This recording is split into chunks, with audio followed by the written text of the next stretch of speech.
7살이었어요. 선생님을 신고했습니다. 잘했다는 칭찬을 받았습니다. 그 후로 저는 친구, 짝사랑, 형까지 총 23명을 밀고 했습니다. 당에 충성하는 것이 옳다고 믿었습니다. 하지만 형이 죽고 부모까지 연좌제로 끌려가면서 무너졌습니다. 보위부는 저더러 부모를 다시 신고하라 했고 그 순간 깨달았습니다. 13년 동안 저는 사람이 아니라 당의 도구였습니다. 도망쳤고 두만강을 넘어 탈북했습니다. 이것은 밀고자의 고백입니다. 이 이야기가 마음에 와 닿는다면 구독과 좋아요로 응원해 주세요. 그리고 어디에서 듣고 계신지 댓글로 남겨주시면 다음 이야기를 계속 들려드리는데 큰 힘이 됩니다. 그럼 이야기를 시작하겠습니다. 제 인생 첫 밀고는 7살 때였습니다.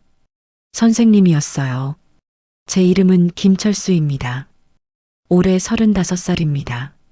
저는 7살부터 20살까지 13년 동안 23명을 밀고 했습니다. 선생님, 친구, 이웃, 그리고 친형까지요. 저는 북한에서 모범 소년단원이었습니다. 당에 충직한 일꾼이었습니다. 하지만 지금 돌아보면 저는 괴물이었습니다. 이건 그 괴물이었던 제가 드리는 고백입니다. 1997년 봄, 저는 7살이었습니다. 북한 함경북도 청진의 한 소학교 1학년이었습니다. 담임 선생님은 박명희 선생님이었습니다. 30대 초반의 여자 선생님이었습니다. 상냥했습니다. 어느 날 아침 교실 청소 시간이었습니다. 교실 앞쪽 벽에는 김일성, 김정일 초상화가 걸려 있었습니다. 수령님 초상화라고 불렀습니다. 매일 아침 선생님이 하얀 천으로 초상화를 닦았습니다. 먼지가 앉으면 안 됐으니까요. 그날도 박 선생님이 초상화를 닦고 있었습니다. 저는 옆에서 지켜봤습니다. 선생님이 김일성 초상화를 닦았습니다. 조심스럽게요. 천천히요. 그리고 김정일 초상화 쪽으로 갔습니다. 휙휙 빠르게 닦았습니다. 김일성 초상화보다 덜 조심스럽게요. 왜 빨리 닦지? 7살 아이의 눈에도 차이가 보였습니다. 선생님이 다른 일을 하러 갔습니다. 저는 그 자리에 서 있었습니다. 선생님이 김정일 장군님 초상화를 대충 닦았어. 집에 돌아왔습니다. 아버지가 계셨습니다. 아버지는 당 간부였습니다. 청진시 인민위원회에서 일했습니다. 아버지, 왜? 오늘 학교에서 이상한 걸 봤어요. 뭘? 박 선생님이 김정일 장군님 초상화를 대충 닦았어요. 김일성 수령님 초상화는 천천히 닦았는데 아버지의 얼굴이 굳었습니다. 정말이냐? 예, 제가 봤어요. 아버지가 저를 무릎에 앉혔습니다. 철수야, 잘 들어라. 예, 수령님과 장군님 초상화는 똑같이 소중해. 하나라도 불경하게 대하면 안 돼. 알겠냐? 예, 내가 본 게 사실이라면 박 선생님은 큰 잘못을 한 거야. 이런 건 당에 보고해야 해. 알겠지? 예, 넌 잘했어. 잘 봤어. 우리 철수가 당에 충직한 일꾼이구나. 아버지가 제 머리를 쓰다듬었습니다. 처음으로 아버지한테 칭찬받았습니다. 나 잘한 거구나. 다음 날 학교에 보위부 사람들이 왔습니다. 박 선생님이 불려갔습니다. 교무실로요. 1시간 후 박 선생님이 나왔습니다. 얼굴이 창백했습니다. 울고 있었습니다. 애들아, 선생님 잠깐 다녀올게. 떨리는 목소리였습니다. 보위부 사람들이 선생님을 데리고 갔습니다. 교장 선생님이 우리 반에 왔습니다. 여러분, 박명의 동무는 반역 명적 행위로 조사를 받게 됐습니다. 반역 명적 행위. 무슨 뜻인지 몰랐지만 나쁜 거라는 건 알았습니다. 이 사실을 당에 알린 사람이 있습니다. 교장 선생님이 저를 봤습니다. 김철수 동무, 앞으로 나오세요. 떨리는 다리로 앞으로 나갔습니다. 김철수 동무는 박 선생님의 불경한 행위를 목격하고 부모님을 통해 당에 보고했습니다. 훌륭한 소년단원입니다. 박수가 터졌습니다. 반 아이들이 박수 쳤습니다. 우리 모두 김철수 동무를 본받읍시다. 예. 아이들이 대답했습니다. 저는 그 자리에 서 있었습니다. 얼굴이 화끈거렸습니다. 부끄러운 게 아니라 뿌듯했습니다. 나 영웅이야. 그날 저녁 집에 돌아왔습니다. 아버지가 웃고 있었습니다. 철수야, 잘했다. 방에서도 칭찬했어. 정말요? 응. 우리 아들 자랑스럽다. 어머니도 저를 안아줬습니다. 철수야, 훌륭해. 당에 충직한 일꾼이야. 저는 행복했습니다. 처음으로 칭찬받았습니다. 처음으로 인정받았습니다. 이게 옳은 일이구나. 일주일 후 소식이 들렸습니다. 박 선생님이 재교육소로 보내졌다고요. 재교육소, 정치범 수용소였습니다. 하지만 7살 저는 몰랐습니다. 그게 어떤 곳인지요. 선생님이 잘못했으니까 교육받는 거겠지.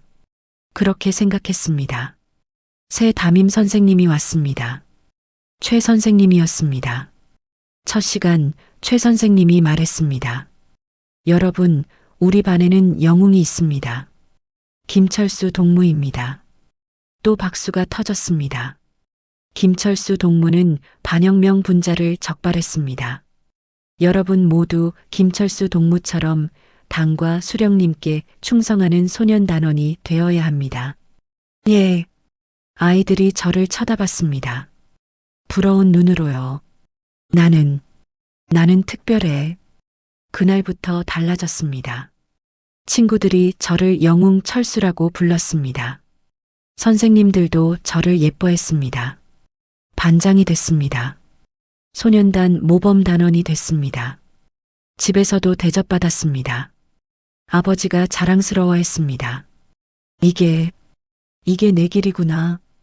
7살 아이는 그렇게 배웠습니다. 밀고가 옳은 일이라고요. 당에 충성하는 게 영광이라고요. 그리고 그 믿음은 13년 동안 계속됐습니다. 박명희 선생님, 30대 초반의 상냥한 선생님, 제가 첫 번째로 밀고한 사람입니다. 그 선생님이 어떻게 됐는지 7살 저는 몰랐습니다. 재교육소에서 5년을 보내고 나왔다는 걸요. 건강이 완전히 망가졌다는 걸요. 2년 후 병으로 죽었다는 걸요. 저는 13년이 지나서야 알게 됐습니다. 한국에 와서요. 박 선생님의 딸을 만났을 때요. 하지만 그건 훗날의 이야기입니다. 7살의 저는 그냥 행복했습니다. 영웅이 된 게요. 칭찬받는 게요. 그리고 그 행복이 더 많은 밀고로 이어질 줄은 몰랐습니다. 1997년 첫 밀고 이후 제 인생은 달라졌습니다. 학교에서 영웅이었습니다. 집에서 자랑이었습니다. 아버지는 저를 당 간부 모임에 데리고 다녔습니다. 우리 아들이요. 7살의 반영명 분자를 적발했지. 간부들이 감탄했습니다. 훌륭하구먼. 역시 당원 자제답소. 저는 어깨가 으쓱했습니다. 나는 특별해. 나는 당의 일꾼이야. 8살, 9살이 지났습니다. 학교에서 계속 모범 학생이었습니다. 성적도 좋았습니다. 그리고 항상 주위를 살폈습니다. 관찰했습니다. 누가 잘못하는지요. 누가 수상한지요. 2000년 저는 10살이었습니다. 소학교 4학년이었습니다. 단짝 친구가 있었습니다. 이민수였습니다. 어느 날 민수네 집에 놀러 갔습니다. 민수 아버지가 집에 계셨습니다. 철수 왔구나. 어서 와. 안녕하세요. 민수 방에서 놀고 있었습니다. 그때 민수 아버지가 방문을 닫았습니다. 애들아, 조용히 해라. 아버지 좀 쉬어야 해. 예. 30분쯤 지났을까요? 화장실 가려고 나왔습니다. 거실을 지나는데 소리가 들렸습니다. 민수 아버지 방에서요. 멈춰 섰습니다. 귀를 기울였습니다. 음악이었습니다. 그런데 이상했습니다. 북한 노래가 아니었습니다. 경쾌했습니다. 빠른 템포였습니다. 그리고 한국말이 들렸습니다. 남조선 노래야? 심장이 뛰었습니다. 조심스럽게 문틈으로 봤습니다. 민수 아버지가 작은 라디오를 듣고 있었습니다. 라디오에서 한국 노래가 나왔습니다. 그리고 TV 화면이 보였습니다. 작은 휴대용 TV였습니다. 중국제인 것 같았습니다. 화면에 한국 드라마가 나오고 있었습니다. 저게 남조선 드라마야. 얼어붙었습니다. 북한에서 남한 방송을 보는 건 중범죄였습니다. 정치범 수용소감이었습니다. 민수 아버지가 화면을 보며 웃고 있었습니다. 뒤로 물러섰습니다. 조용히요. 민수 방으로 돌아왔습니다. 철수야, 왜 그래? 아무것도 아니야. 하지만 머릿속이 복잡했습니다. 민수 아버지가 남조선 드라마를 보고 있어. 신고해야 하나? 하지만 민수는 내 친구인데. 집으로 돌아왔습니다. 저녁을 먹었습니다. 하지만 밥맛이 없었습니다. 아버지가 물었습니다. 철수야, 왜 그러니? 어디 아프냐? 아니요. 그냥 무슨 일 있으면 아버지한테 말해라. 고민했습니다. 한참을요. 민수는 내 친구야. 하지만 당에 충성해야 해. 그게 옳은 일이야. 아버지가 말했잖아. 반영명 분자는 신고해야 한다고. 결심했습니다. 아버지, 왜? 오늘 민수네 집에 갔었어요. 그래. 민수 아버지가 남조선 드라마를 보고 있었어요. 아버지의 얼굴이 굳었습니다. 뭐라고? 정말이에요. 제가 봤어요. 휴대용 TV로 보고 있었어요. 아버지가 저를 빤히 쳐다봤습니다. 확실하냐? 예. 한국말이 들렸어요. 그리고 화면도 봤어요. 아버지가 한숨을 쉬었습니다. 철수야, 민수는 내 친구인데 괜찮겠니? 예. 하지만 반영명 행위는 신고해야 한다고. 아버지가 그러셨잖아요. 아버지가 제 머리를 쓰다듬었습니다. 그래. 맞아. 넌 옳은 일을 하는 거야. 명심해라. 지금처럼 항상 당이 최우선이야. 예. 잘했다. 우리 아들. 다음 날 보이부가 민수네 집에 왔습니다. 학교에서 소문이 퍼졌습니다. 민수 아버지가 남조선 방송보다 걸렸대. 정치범 수용소 간대. 민수는 학교에 안 나왔습니다. 일주일 후 소식이 들렸습니다. 민수네 가족 전체가 정치범 수용소로 보내졌다고요. 연좌제였습니다. 가족 전체가 처벌받는 거였습니다. 민수도, 민수 어머니도, 민수 여동생도요. 민수, 내가 잘못한 걸까? 잠깐 그런 생각이 들었습니다. 하지만 곧 머리를 저었습니다. 아니야. 잘못한 건 민수 아버지야. 나는 당에 충성한 거야. 학교에서 또 칭찬받았습니다. 김철수 동무. 훌륭합니다. 김철수 동무의 빠른 신고에 반영명 행위도 바로잡을 수 있었습니다. 박수가 터졌습니다. 여러분, 김철수 동무처럼 사적인 감정보다 당을 우선해야 합니다. 예. 저는 다시 영웅이 됐습니다. 하지만 이번엔 좀 달랐습니다. 친구들이 저를 보는 눈이 달랐습니다. 부러워하는 게 아니라 두려워하는 것 같았습니다. 쟤한테 조심해야 해. 쟤는 친구도 신고하니까. 그런 눈빛이었습니다. 점심시간 혼자 밥을 먹었습니다. 예전에는 친구들이 같이 먹자고 했는데 이제는 아무도 안 왔습니다. 괜찮아. 나는 영웅이야. 친구 같은 건 필요 없어. 스스로를 위로했습니다. 2005년 저는 15살이었습니다. 중학교 3학년이었습니다. 사춘기였습니다. 관심 가는 여학생이 생겼습니다. 박수연이었습니다. 같은 반이었습니다. 예뻤습니다. 공부도 잘했습니다. 늘 수연이 주위를 맴돌았습니다. 하지만 저한테는 말을 안 걸었습니다. 다른 애들처럼 저를 두려워하는 것 같았습니다. 어느 날 수연이가 친구들이랑 이야기하는 걸 우연히 들었습니다. 화장실 뒤편이었습니다. 나 탈북하고 싶어? 수연이가 속삭였습니다. 뭐, 미쳤어? 진짜야. 우리 오빠가 작년에 중국 갔거든. 편지 왔는데 거기는 먹을 게 많대. 그래도 위험해. 알아. 근데 여기 있으면 굶어 죽을 것 같아. 우리 집 배급 끊긴 지 오래됐어. 언제 갈 건데? 다음 달. 브로커 찾았어. 심장이 뛰었습니다. 탈북. 수연이가 탈북을 계획하고 있어. 신고해야 하나? 하지만 수연이었습니다. 제가 좋아하는 여학생이었습니다. 며칠을 고민했습니다. 수연이를 볼 때마다 가슴이 아팠습니다. 신고하면 수연이가 끌려가. 하지만 동시에 다른 생각도 들었습니다. 탈북은 반역이야. 조국을 배신하는 거야. 그리고 내가 신고 안 하고 수연이가 탈북하면 나중에 내가 알고도 신고 안 했다는 게 밝혀지면 나도 처벌받아. 가족도 처벌받아. 일주일을 고민했습니다. 그리고 결정했습니다. 아버지한테 말했습니다. 아버지, 우리 반박 수연이가 탈북을 계획하고 있어요. 아버지의 얼굴이 굳었습니다. 확실하냐? 예.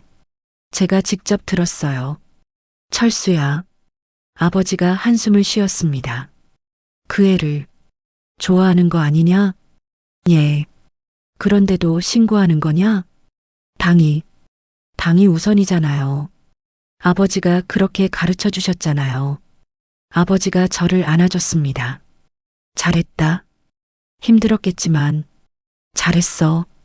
다음 날 수연이가 학교에 안 나왔습니다. 일주일 후 소식이 들렸습니다. 수연이가 탈북 시도 혐의로 구금됐다고요. 재판도 없이 노동 단련대로 보내졌다고요. 교실에서 발표가 있었습니다. 박수연은 조국을 배신하려 한 반역자입니다. 김철수 동무가 이를 적발했습니다.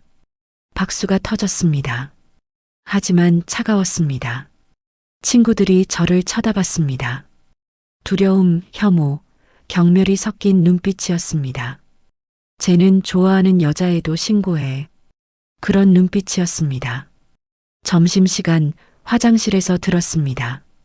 김철수 진짜 무섭다. 친구도 신고하고 짝사랑하는 애도 신고하고 저 새끼는 가족도 신고하겠다. 웃음소리가 들렸습니다. 비웃는 소리였습니다. 화장실 칸에 숨어서 들었습니다. 주먹을 쥐었습니다. 내가 뭘 잘못했어? 나는 당에 충성한 거야. 옳은 일을 한 거야. 하지만 가슴 한구석이 아팠습니다. 집으로 돌아왔습니다.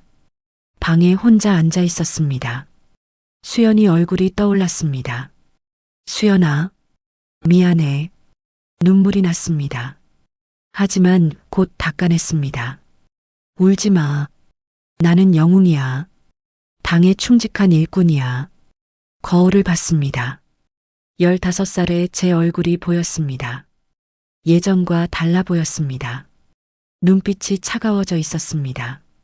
이게 나야. 그날 밤 일기를 썼습니다. 비밀 일기였습니다.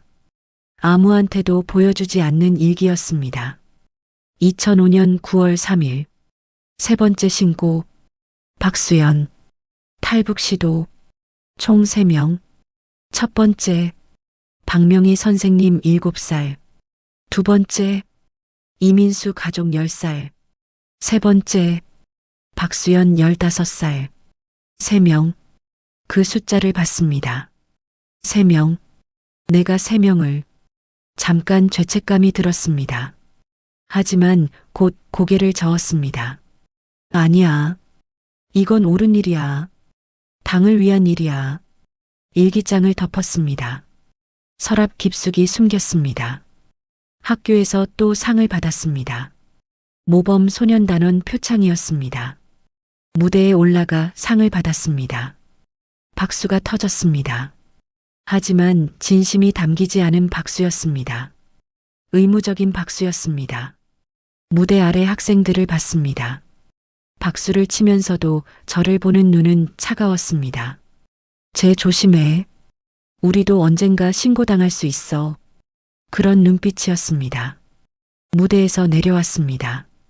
아무도 축하해주지 않았습니다. 혼자 교실로 돌아왔습니다. 책상에 앉았습니다. 나는 영웅인데 왜 이렇게 외로울까? 창밖을 봤습니다. 다른 학생들이 운동장에서 놀고 있었습니다.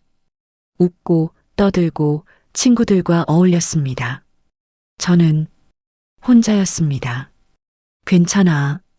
친구 같은 건 필요 없어. 나는 당의 일꾼이야. 스스로에게 말했습니다. 하지만 가슴은 여전히 텅 비어 있었습니다. 그날 밤 또 눈물을 흘렸습니다. 이유도 모르는 채로요. 다음 날 아침 거울을 봤습니다. 눈이 부어 있었습니다. 울지 마. 나는 강해야 해. 영웅이니까. 세수를 했습니다. 차가운 물로요. 학교에 갔습니다. 복도를 걸었습니다. 학생들이 비켜갔습니다. 저를 피했습니다. 괜찮아. 이게 영웅의 길이야. 그렇게 믿었습니다. 15살의 저는요. 하지만 알지 못했습니다. 진짜 지옥은 이제부터라는 것을요. 3년 후 18살에 제가 무엇을 할지는요. 친형을요. 가족까지 신고하게 될 줄은요. 2008년 저는 18살이었습니다. 고등중학교를 다니며 대학 입시를 준비하고 있었습니다. 형은 25살이었습니다. 김일성 종합대학 물리학과를 나와 평양의 한 연구소에서 일했습니다. 우리 집은 모범 가정이었습니다. 아버지는 청진시 인민위원회 부위원장이었습니다. 승진했습니다. 어머니는 학교 교장이었습니다. 형은 엘리트 과학자였습니다. 그리고 저는 모범 청년동맹원이었습니다. 3명을 신고한 공로로 청년동맹에서 표창도 받았습니다. 하지만 집안 분위기는 예전 같지 않았습니다. 어머니가 저를 보는 눈이 달랐습니다. 사랑이 아니라 두려움 같은 게 섞여 있었습니다. 철수야, 밥 먹어라. 예. 말이 적었습니다. 예전처럼 다정하지 않았습니다. 형도 저를 멀리했습니다. 형, 같이 산책 갈까? 아니, 나 바빠. 항상 바빴습니다. 저를 피하는 것 같았습니다. 어느 날 우연히 들었습니다. 부모님이 나누는 대화를요. 여보, 철수 때문에 걱정이요. 어머니 목소리였습니다. 왜? 저 아이가 너무 당만 생각해요. 친구도 신고하고 좋아하는 애도 신고하고 그게 뭐가 문제요? 당에 충성하는 거 좋은 거 아니요? 하지만 인간미가 없어요. 사람이 저렇게 차가워도 되나요? 쉿, 조용히 해요. 철수가 들으면 어떡하려고. 그리고 조심하시오. 철수가 우리도 신고할 수 있어요. 침묵이 흘렀습니다. 설마 제 자식이 당신도 받잖소. 친구도 신고했는데 가족이라고 안 할까요? 저는 문 밖에서 얼어붙었습니다. 아버지가, 어머니가 날 두려워해? 날 믿지 못해? 가슴이 아팠습니다. 하지만 동시에 화가 났습니다. 나는 옳은 일을 했는데 왜 날 이렇게 봐? 방으로 돌아왔습니다. 문을 닫았습니다. 거울을 봤습니다. 18살의 제 얼굴이 보였습니다. 차갑고 날카로웠습니다. 이게 나야. 2008년 가을, 형이 평양에서 휴가를 받아 집에 왔습니다. 일주일간 머물기로 했습니다. 첫날 저녁 가족이 함께 저녁을 먹었습니다. 형, 연구소는 어때? 응, 괜찮아. 무슨 연구해? 그냥 물리학 관련. 말을 아꼈습니다. 저한테 말하기 싫은 것 같았습니다. 식사가 끝났습니다. 형은 자기 방으로 들어갔습니다. 저는 제 방에 있었습니다. 새벽 2시쯤 목이 말라 부엌으로 갔습니다. 형 방 앞을 지나는데 불빛이 새어나왔습니다. 형이 아직 안 잤네. 무심코 귀를 기울였습니다. 웅얼거리는 소리가 들렸습니다. 미친, 완전히 미친 나라야. 형 목소리였습니다. 심장이 뛰었습니다. 더 귀를 기울였습니다. 김정일이가 뭔데? 신처럼 떠받들어.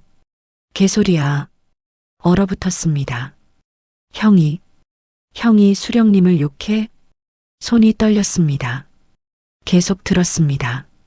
국민들은 굶어 죽는데 핵무기 개발이나 하고 이게 나라야? 탈북해야 하나? 하지만 가족들이 아버지, 어머니는 당 간부니까 못 가고 철수는 완전 세뇌됐고 젠장 어떻게 해야 하지? 형이 한숨 쉬는 소리가 들렸습니다. 저는 그 자리에 얼어붙었습니다. 형이 체제를 비판하고 있어. 탈북도 생각하고 있어. 그리고 날 세뇌됐다고. 뒤로 물러섰습니다. 조용히요. 제 방으로 돌아왔습니다. 침대에 앉았습니다. 머리가 복잡했습니다. 형이 반영 명적 사상을 가지고 있어. 신고해야 하나? 하지만 형이야. 내 친형이야. 15년 동안 같이 산 형이야. 하지만 다른 생각도 들었습니다. 형이 탈북하면 연자제로 우리 가족 전체가 처벌받아. 아버지도 어머니도 나도. 그리고 형의 사상이 위험해. 체제를 부정하고 있어. 당에 충성해야 해. 가족보다 당이 우선이야. 아버지가 그렇게 가르쳐줬잖아. 며칠을 고민했습니다. 형을 볼 때마다 가슴이 아팠습니다. 형은 모르고 있었습니다. 제가 들었다는 걸요. 평소처럼 행동했습니다. 하지만 애써 피했습니다. 형을요. 보면 괴로웠으니까요. 사흘째 밤 잠을 못 잤습니다. 천장을 봤습니다. 어떻게 해? 어떻게 해야 하지? 형 얼굴이 떠올랐습니다. 어렸을 때 형이 저를 업어준 기억이 났습니다. 제가 넘어져 올 때 형이 위로해준 기억이 났습니다. 철수야, 괜찮아. 형이 있잖아. 따뜻한 목소리였습니다. 눈물이 났습니다. 형, 미안해. 하지만 다음 순간 다른 생각이 들었습니다. 아니야. 형이 잘못한 거야. 당을 배신했어. 나는 옳은 일을 해야 해. 그게 내 길이야. 아침이 됐습니다. 결심했습니다. 아버지를 찾아갔습니다. 아버지, 말씀드릴 게 있어요. 뭐냐? 형이 반영 명적 발언을 했어요. 아버지의 얼굴이 창백해졌습니다. 뭐라고? 사흘 전 밤에 들었어요. 형이 수령님을 욕하고 체제를 비판했어요. 탈북도 생각하고 있어요. 아버지가 주저앉았습니다. 철수야, 그게 정말이냐? 예, 제가 직접 들었어요. 아버지가 저를 봤습니다. 눈에 눈물이 고였습니다. 철수야, 제발, 형이잖아. 내 친형이잖아. 하지만 아버지가 그러셨잖아요. 항상 당이 우선이라고. 그리고 형이 탈북하면 우리 가족 전체가 처벌받아요. 연좌제로요. 아버지가 고개를 떨구었습니다. 그래, 맞아. 내 말이 맞아. 그날 오후 어머니를 따로 만났습니다. 어머니, 왜, 형일, 아버지한테 말씀드렸어요. 어머니의 얼굴이 굳었습니다. 뭘 말했는데, 형이 반역 명적 사상을 가지고 있다고요. 어머니가 제 손을 잡았습니다. 철수야, 제발, 신고하지 마. 형이잖아. 제발.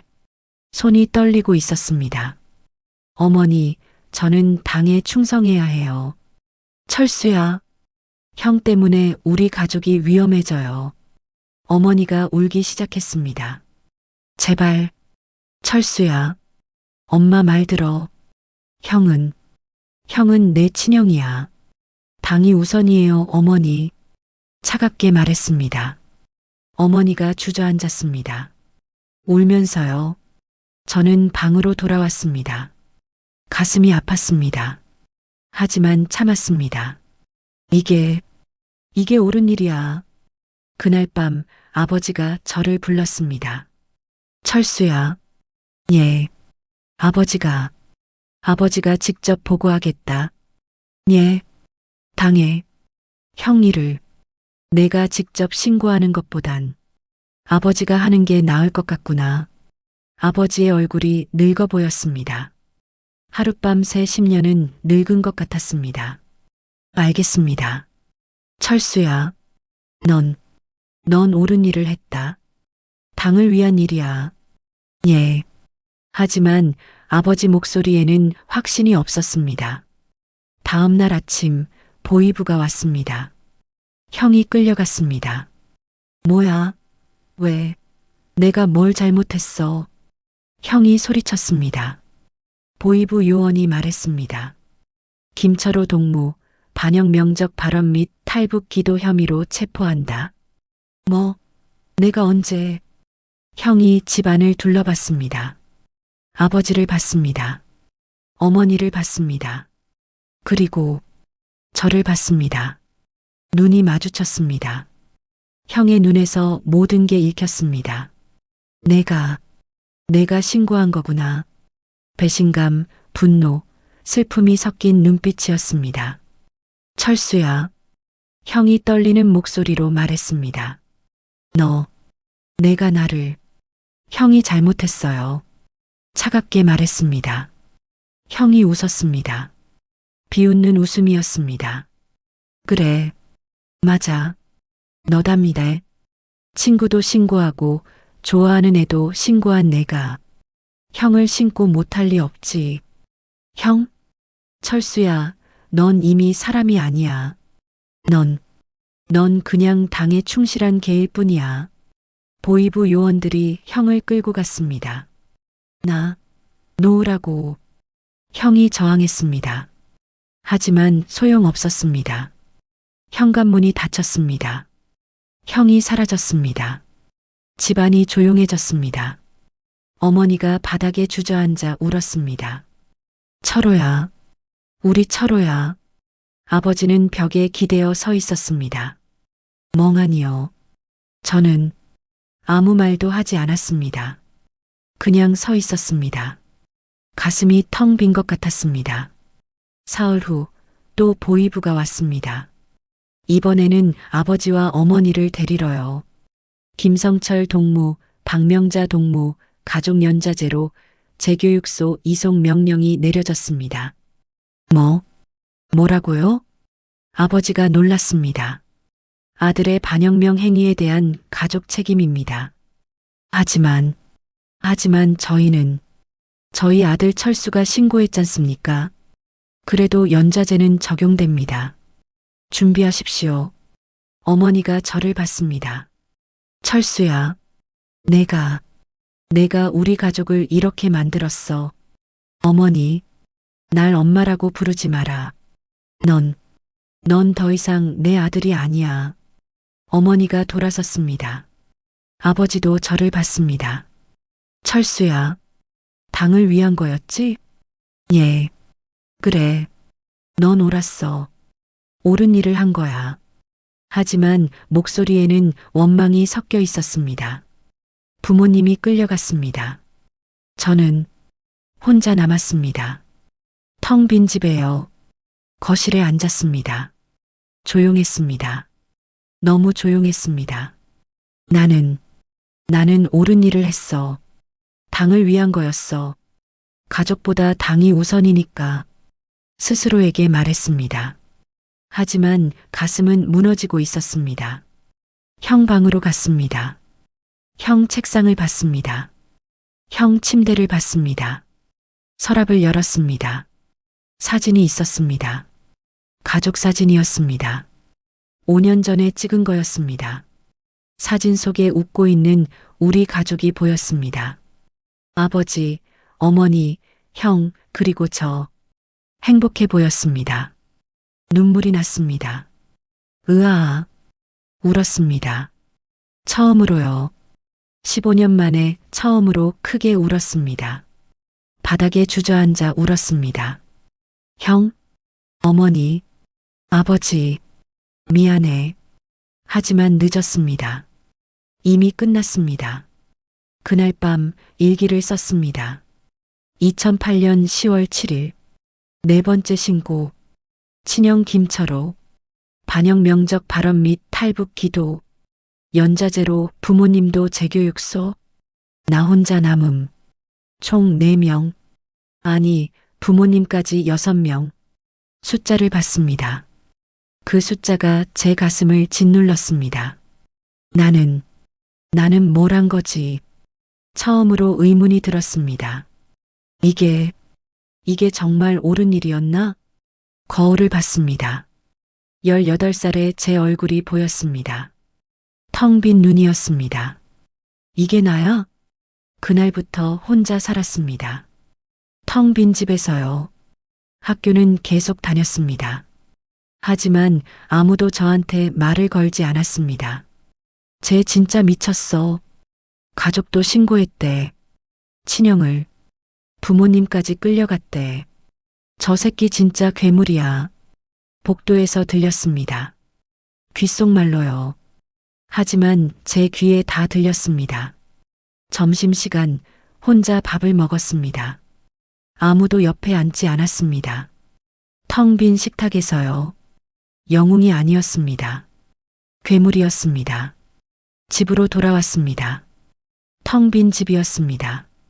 다녀왔습니다. 습관적으로 말했습니다. 하지만 아무도 대답하지 않았습니다.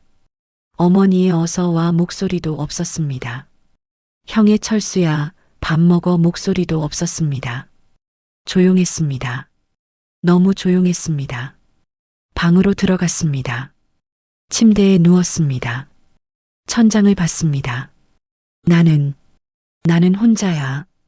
눈물이 났습니다. 하지만 닦지 않았습니다.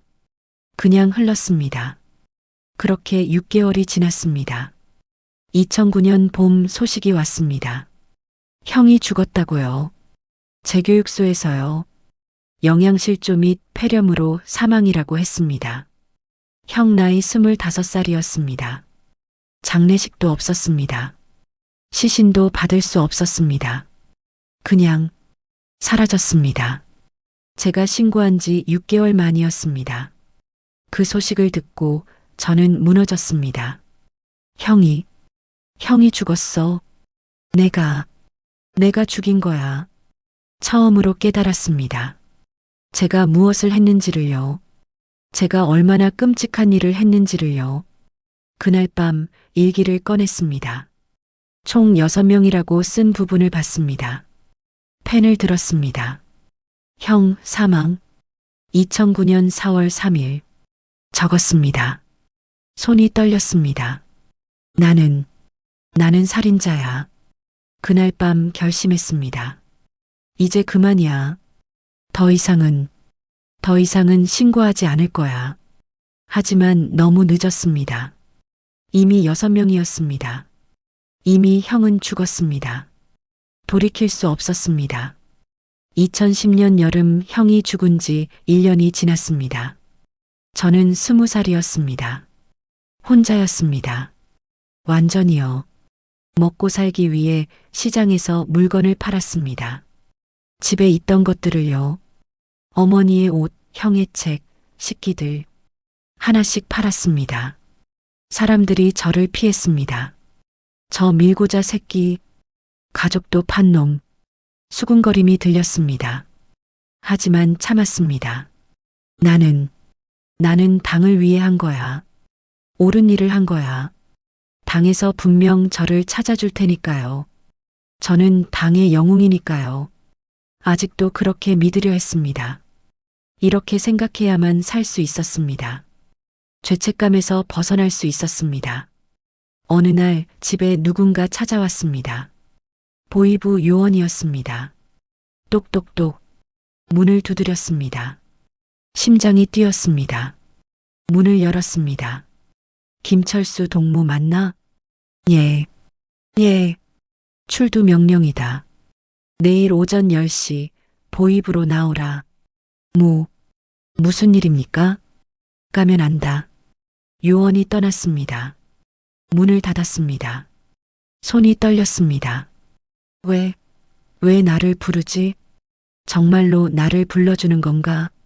이제 당의 충성스러운 일꾼으로 인정해주는 건가? 기대했습니다. 아직도요. 그날 밤 잠을 못 잤습니다. 천장을 봤습니다. 이제 이곳에서 벗어날 수 있을까?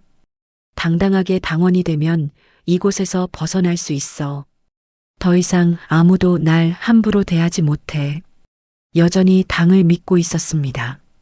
다음 날 오전 10시 보이부에 갔습니다. 차가운 건물이었습니다. 회색 콘크리트였습니다. 김철수 동무 이쪽으로 신문실로 안내됐습니다. 테이블과 의자가 있었습니다. 한중령이 앉아 있었습니다. 앉아라. 예. 앉았습니다. 긴장했습니다. 중령이 서류를 펼쳤습니다. 김철수 동무 내 신상을 알고 있다. 예. 1997년부터 2008년까지 11년간 여러 건의 신고를 했지? 예. 당을 위해. 좋아. 충성심은 인정한다. 감사합니다. 가슴이 벅찼습니다. 이제 정말 저는 당의 일꾼이 되는가 봅니다. 그런데 말이다. 중령의 표정이 굳었습니다. 문제가 있다. 예. 내 형 김철호 반역자다. 예. 제가 신고했습니다. 그리고 부모 김성철, 박명자, 재교육소에 있지? 예. 연좌제로. 그런데 말이다. 중령이 저를 쳐다봤습니다. 재교육소에서 내 부모가 반혁명 활동을 했다는 보고가 올라왔다. 뭐라고요? 심장이 멈추는 것 같았습니다. 내 어머니가 다른 수감자들한테 말했대. 우리 아들이 억울한 형을 신고했다고. 그건 내 아버지도 마찬가지야. 당이 잘못됐다고 말했대. 아닙니다. 부모님은 그럴 분들이. 증거가 있어. 여러 증언이 있다고. 중령이 몸을 앞으로 기울였습니다. 김철수 동무, 너도 알다시피 연좌제는 절대적이다. 예. 내 부모가 반혁명 활동을 했으면 너도 조사받아야 해. 하지만 저는 당에 충성했습니다. 11년간. 목소리가 떨렸습니다. 알아. 그래서 기회를 주는 거다. 기회요? 내가 부모를 신고해. 직접 얼어붙었습니다. 예. 내 부모가 재교육소에서 뭐라고 말했는지, 어떤 반혁명 사상을 가졌는지 다 털어놔. 그럼 너는 문제 없어. 하지만 못하겠어? 중령의 눈빛이 차가워졌습니다. 그럼 너도 같이 조사받아야 해. 가족 성분이 나쁘니까. 선택해. 부모를 신고하거나 너도 끌려가거나. 대답할 수 없었습니다. 입이 떨어지지 않았습니다. 내일 오후 2시에 다시 이 자리로 와라. 그때까지 생각해. 예. 비틀거리며 일어났습니다. 밖으로 나왔습니다. 햇빛이 눈부셨습니다. 부모를 또 신고하라고. 다리가 후들거렸습니다. 골목으로 들어갔습니다. 벽에 기대어 섰습니다. 어떻게 해야 하지? 형도 신고했어. 부모도 또 신고해야 해? 그럼 진짜 모두 죽어. 하지만 다른 생각도 들었습니다. 안 하면 나도 끌려가. 형처럼 죽어. 당을 위해서야. 당을 위해서. 집으로 돌아왔습니다. 방에 앉았습니다. 머리를 감쌌습니다. 밤이 됐습니다. 잠을 못 잤습니다. 천장을 봤습니다. 형 목소리가 들렸습니다. 넌 이미 사람이 아니야. 넌 그냥 당의 개야. 아니야. 나는 당에 충성하는 거야. 어머니 목소리가 들렸습니다. 넌 더 이상 내 아들이 아니야. 지 형을 신고한 괴물자식. 어머니, 죄송해요. 아버지 목소리가 들렸습니다. 철수야, 당을 위한 거였지? 예, 당을 위해서. 새벽이 됐습니다. 결심했습니다. 해야 해. 부모를 또 신고해야 해. 부모님이 나쁜 거야. 당을 욕하는 부모님이 나쁜 거야. 난 끌려가고 싶지 않아. 다음 날 오전 보입으로 가려고 집을 나섰습니다. 골목을 걷는데 한 아주머니가 저를 불렀습니다. 철수야. 예. 돌아봤습니다. 나 박명희 선생님 동생이야. 기억하지? 심장이 뛰었습니다. 예. 안녕하세요. 너 보이부 간다며? 예. 어떻게? 소문 다 났어. 내가 이번엔 부모를 신고한다고. 형도 모자라 부모도? 끝이 없구나. 저는 당을. 당이 뭔데? 아주머니가 비웃었습니다. 너 바보야? 당이 너한테 뭘 해줬는데? 당은 옳습니다. 오라? 내 형 죽였잖아. 부모 끌고 갔잖아. 너 혼자 남겼잖아. 그건 형이 잘못해서. 잘못? 체제 비판한 게 잘못이야? 예. 수령님을 욕하면 안 되죠. 수령님이 뭔데? 신이야? 내 가족보다 중요해? 대답할 수 없었습니다. 철수야, 정신 차려. 당은 너를 이용만 하는 거야. 쓸모 없어지면 버려. 아닙니다. 너 지금 부모 신고하러 가잖아.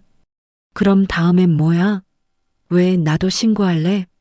내가 너를 거짓으로 신고하면 당은 네 말을 믿어줄 것 같아? 당은 끝이 없어. 계속 요구만 해. 내가 다 바쳐도 더 요구해. 아주머니가 떠났습니다. 저는 그 자리에 멈춰 섰습니다. 당은 나를 이용만. 쓸모 없어지면 버려. 끝이 없어. 그 말이 머릿속을 맴돌았습니다. 보입으로 향했습니다. 하지만 발걸음이 무거웠습니다. 건물 앞에 섰습니다. 들어가야 했습니다. 부모를 신고하러요. 하지만 발이 움직이지 않았습니다. 형도 신고했어. 부모도 신고했어. 이제 또 누군가나 나를 거짓 신고하면 당이 내 말을 믿어줄까? 내가 뭘 위해 이러는 거지? 시계를 봤습니다. 오후 1시 50분이었습니다. 10분 후면 답을 해야 했습니다.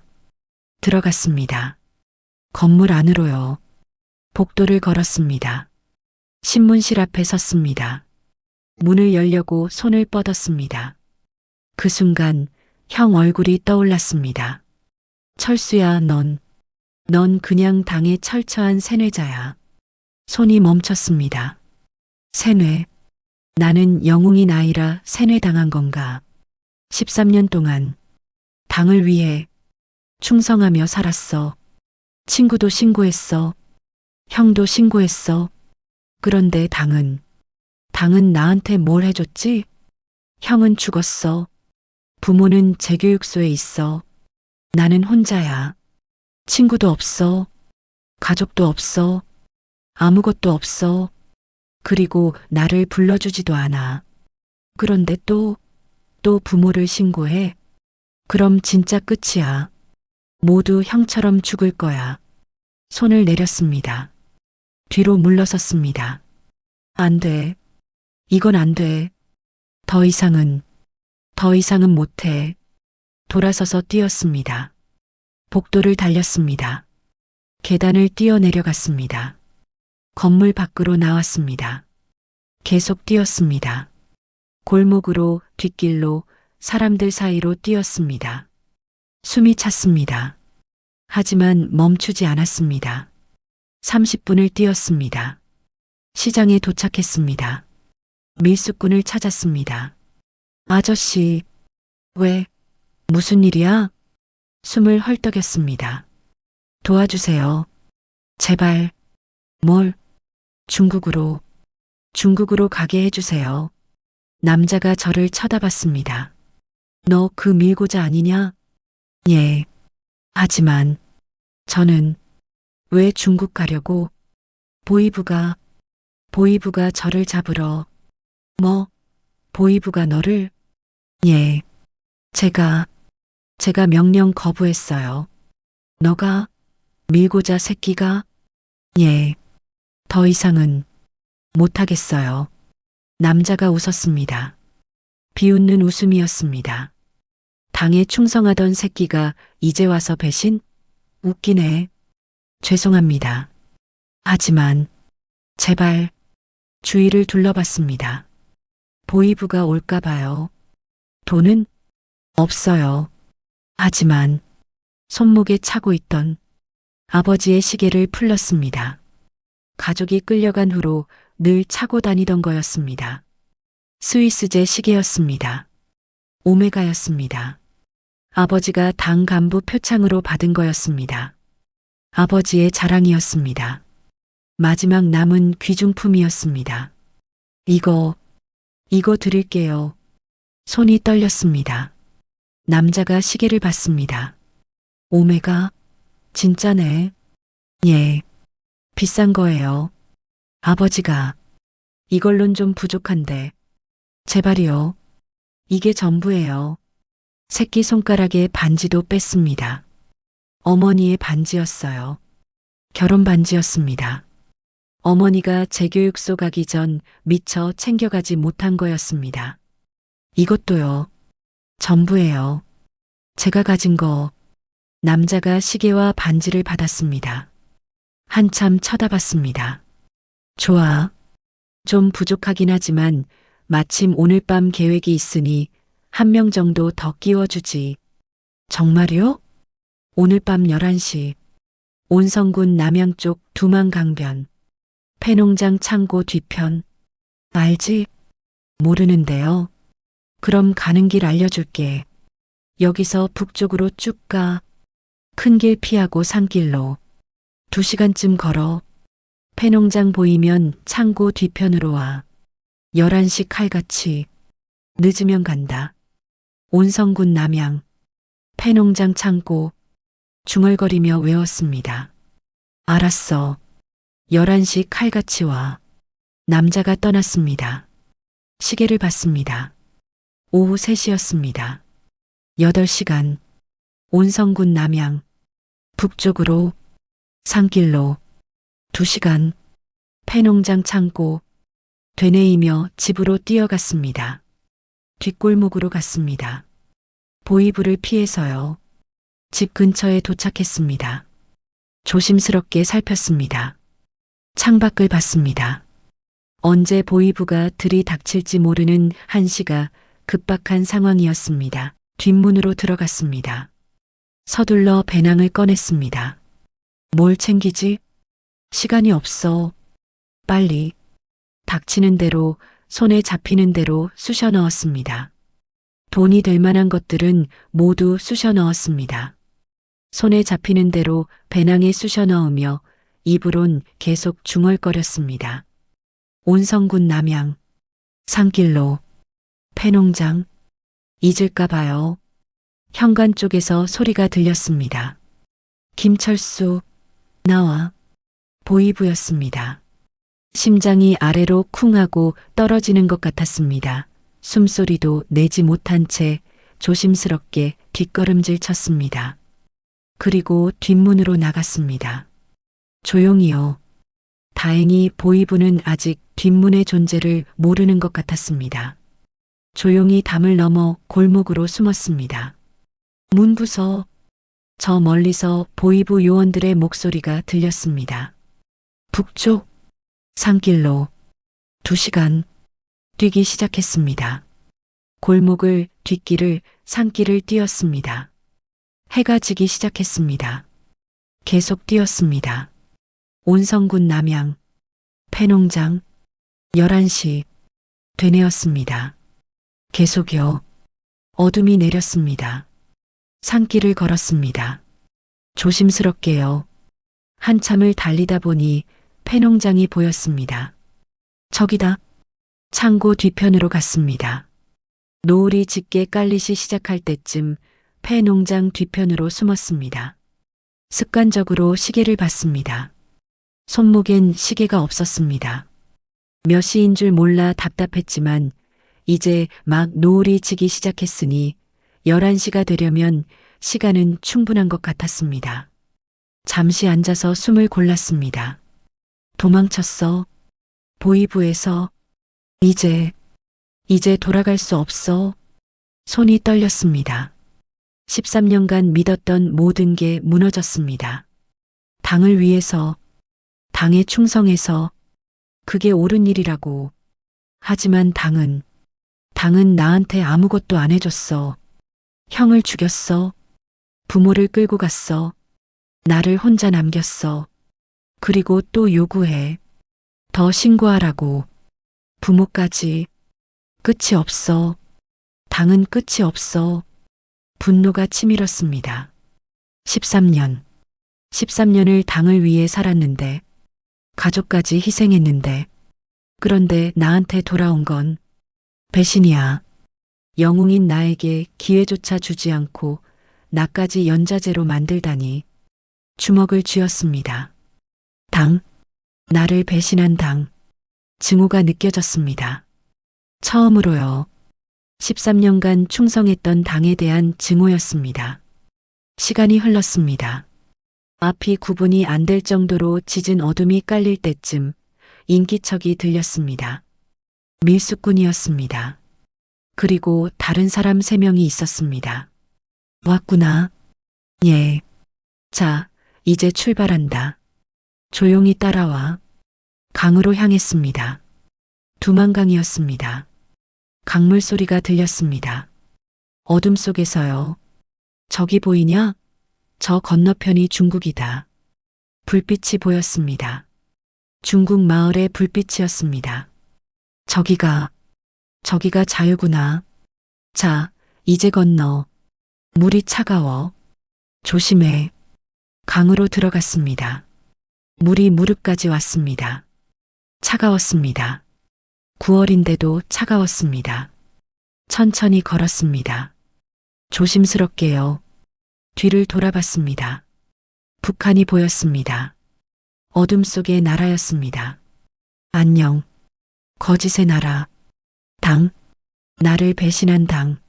13년간 믿었던 당. 분노가 치밀었습니다. 하지만 동시에 뭔가 느꼈습니다. 죄책감이었습니다. 나는 뭘 한 거지. 13년간 사람들을 신고했어. 당을 위해서라고 믿었지만 당은 거짓이었어. 그럼 그 사람들은 박명희 선생님 얼굴이 떠올랐습니다. 민수 얼굴이 떠올랐습니다. 수연이 얼굴이 떠올랐습니다. 형 얼굴이 떠올랐습니다.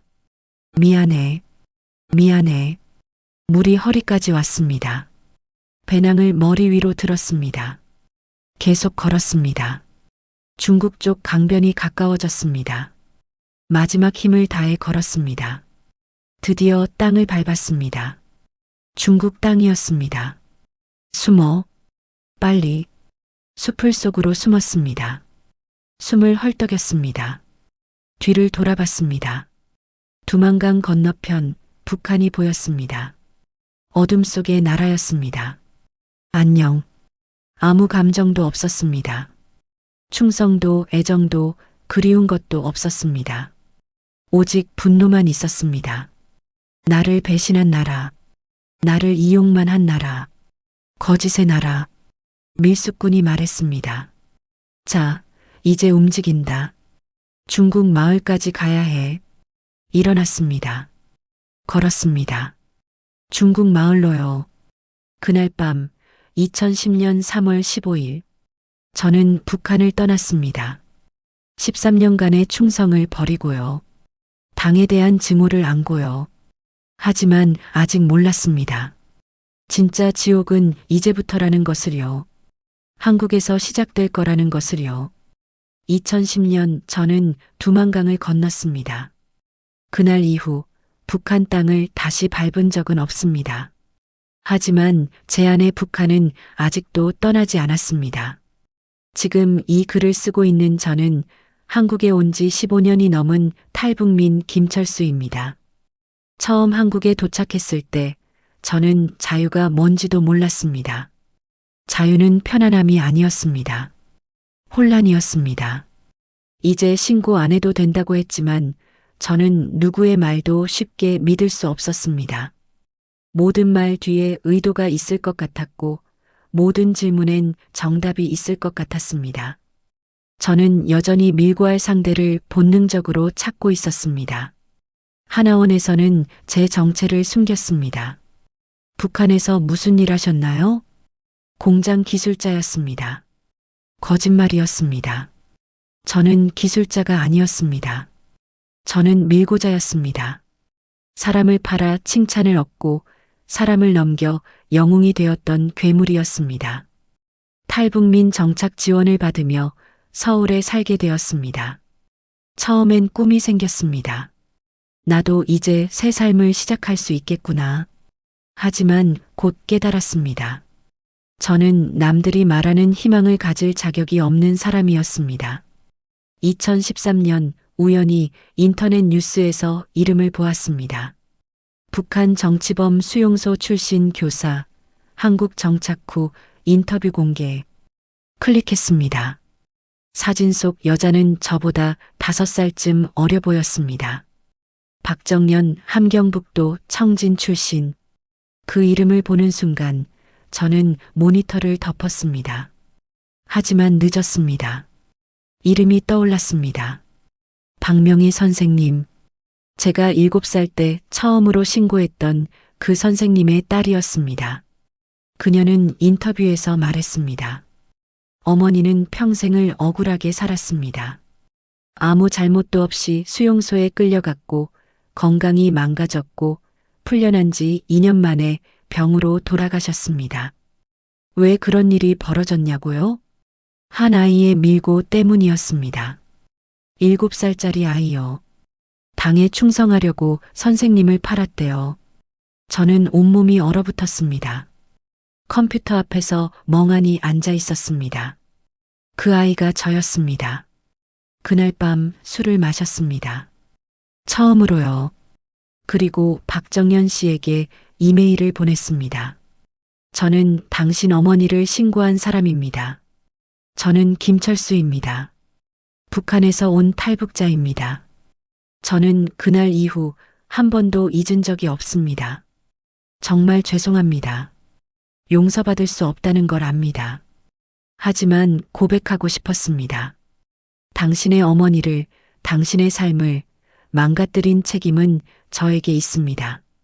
이틀 뒤 답장이 왔습니다. 단 한 문장이었습니다. 당신은 사람의 탈을 쓴 악마입니다.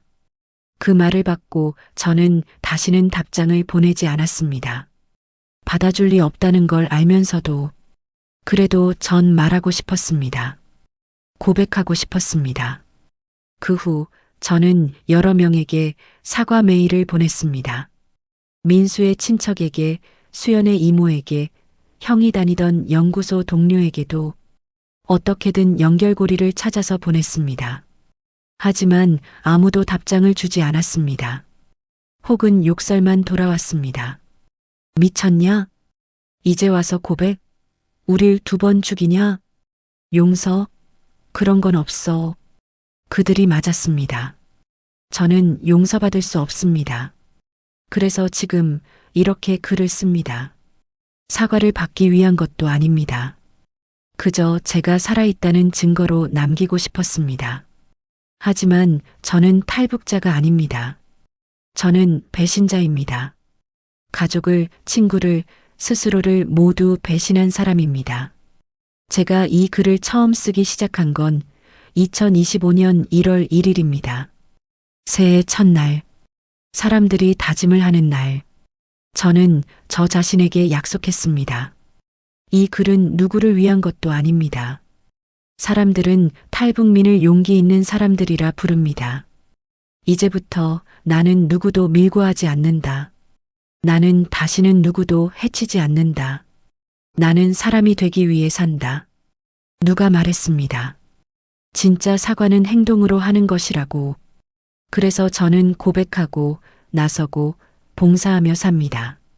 탈북 청년 상담소에서 자원봉사도 합니다. 아이들 앞에서는 항상 말합니다. 충성보다 중요한 건 사람입니다.